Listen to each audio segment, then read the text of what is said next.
আজকের এই ভিডিওতে আমি আপনাদেরকে জানাবো যে পুষ্পা 2 এই সিনেমাটি আজ অবধি কত টাকা বাজার থেকে তুললো, অর্থাৎ বক্স অফিস কালেকশন। আপনারা ভিডিওটি শেষ অবধি দেখবেন, অতি অবশ্যই অনেক কিছু জানতে পারবেন এবং ভিডিও শেষে অনেক কিছু সিক্রেট আপনাদেরকে জানাবো এই সিনেমার বিষয়ে, এবং যেগুলো নর্মালি বিভিন্ন মিডিয়াতে ছাপা হয় না। সুতরাং আপনারা ভিডিওটি দেখতে থাকুন। তো আপনারা সবাই জানেন যে পুষ্পা 2 সিনেমাটি ডিসেম্বরের 4-5 তারিখ নাগাদ বের হয়েছিল এবং অলমোস্ট 51-50 দিন পেরিয়ে গেছে। তো 50 দিনের মোটামুটি যে আর্নিং কত কোটি টাকার ঘরে পৌঁছেছে সমস্ত কিছু আপনাদেরকে জানাবো। এবং এই যে পুষ্পা 2 সিনেমাটি দেখেছেন যে যখন রিলিজ হয়েছিল সেই সময় বাজারে রীতিমতো চমকে দিয়েছিল, সমস্ত রেকর্ড তারা একটার পর একটা ভেঙেছিল এবং বক্স অফিস কালেকশন থেকে শুরু করে প্রি রিলিজ অর্থাৎ রিলিজ হওয়ার আগেই যে কালেকশন করেছে সেটাও রেকর্ড করেছে। এবং যদি আপনারা এই সিনেমাটির কালেকশন দেখেন তাহলে প্রথম সপ্তাহে অলমোস্ট ফার্স্ট উইকে 725 কোটি টাকার কাছাকাছি মার্কেটিং করেছে, সেকেন্ড সপ্তাহে করেছিল 264 বা 265 কোটি টাকার কাছাকাছি মার্কেটিং, থার্ড উইকে করেছিল 130 কোটি টাকার কাছাকাছি এবং চতুর্থ সপ্তাহে কালেকশন করেছিল অলমোস্ট 70 কোটি টাকার কাছাকাছি কালেকশন করেছিল। এই মুহূর্তে যদি আপনারা দেখে থাকেন যে ভারতের টপ আর্নিং করা 3টে সিনেমা, তাহলে 3টে নাম নিতে হয় যে দঙ্গল, তারপর আছে বাহুবলী 2 এবং তারপর আছে পুষ্পা 2। এই 3টির মধ্যে একে অপরের উপর কম্পিটিশন চলছে, কারণ 19-20-এর টক্কর চলছে এখানে। এবং গ্লোবালি সব থেকে যদি দেখা যায় তাহলে অনেক কিছু রেকর্ড ভেঙেছে এই পুষ্পা 2। এবং আপনারা যদি দেখে থাকেন 51তম দিন অর্থাৎ লাস্ট যে শুক্রবার, সেখানেও 10 লাখের কাছাকাছি মার্কেটিং করেছে এই মুহূর্তে, জানুয়ারির 24 তারিখ। এরপর আরও কয়েকটি রেকর্ড আছে। এখানে দেখুন একটা খুব সুন্দর জিনিস হয়েছে যে আজ থেকে 15-20 বছর বা 10 বছরও যদি আপনারা আগে যান তাহলে আপনারা পরিষ্কার দেখতে পাবেন যে এন্টারটেনিং, বিগ বাজেট এবং বড় স্টার এইগুলো সবসময় হিন্দি সিনেমার সাথে যেত।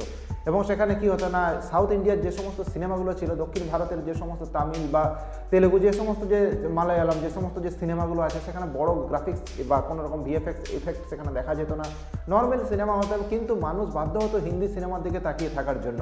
কিন্তু বর্তমানে কি হয়েছে, বর্তমানে দেখা যায় যে সাউথ ইন্ডিয়ান সিনেমাগুলো, মুম্বাইয়ের যে সমস্ত সিনেমা হচ্ছে তাদেরকে রীতিমতো টক্কর দিচ্ছে, তাদেরকে পরোয়াই করছে না।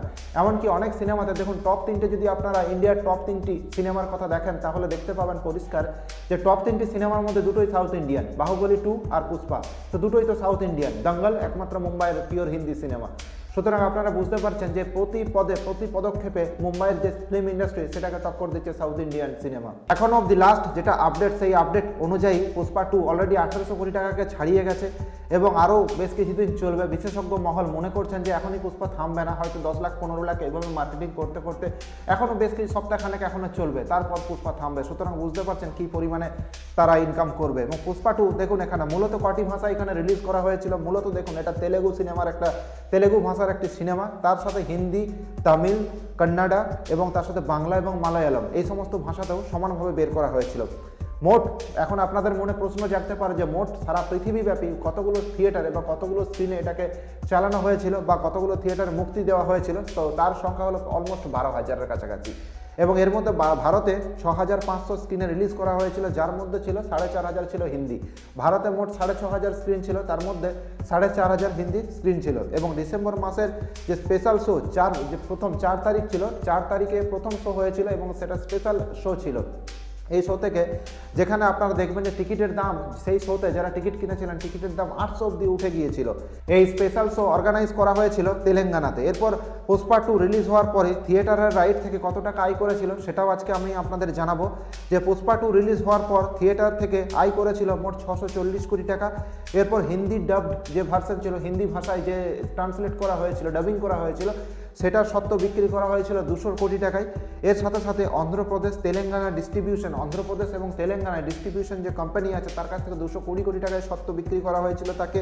এবং বিদেশে অর্থাৎ ফরেন যে ওয়ার্ল্ড ওয়াইড যেখানে হয়েছিল, বিশ্বের বাইরে অর্থাৎ ভারতের বাইরে যে সমস্ত জায়গা আছে সেখানে এই সিনেমাটি দেখানোর জন্য 140 কোটি টাকার সেখানে সত্ত্ব বিক্রি করেছে। এবং নন থিয়েটার রাইট এর অর্থ হলো গান, মিউজিক, এই সমস্ত যে এক্সট্রা জিনিসগুলো থাকে সিনেমার বাইরে, প্রপার যে থিয়েটারে চলে সেই জিনিসের বাইরে, সেখান থেকে 425 কোটি টাকা এরা আয় করেছে। সুতরাং আপনারা বুঝতে পারছেন কি ভয়ঙ্করভাবে আয় করেছে এবং চলবে। এবং আপনাদেরকে কথা দিচ্ছি যে যেদিন থিয়েটারে এই সিনেমাটি স্টপ হবে সেই জায়গায় গিয়ে আমি তখন একটা প্রতিবেদন আপনাদের জন্য বানাবো যে আলটিমেটলি কত টাকার মার্কেটিং করলো, বক্স অফিস থেকে কত টাকার কালেকশন করলো। তো বন্ধুরা, এই ছিল আজকের একটা ছোট্ট প্রতিবেদন, আশা করছি আপনাদের ভালো লেগেছে।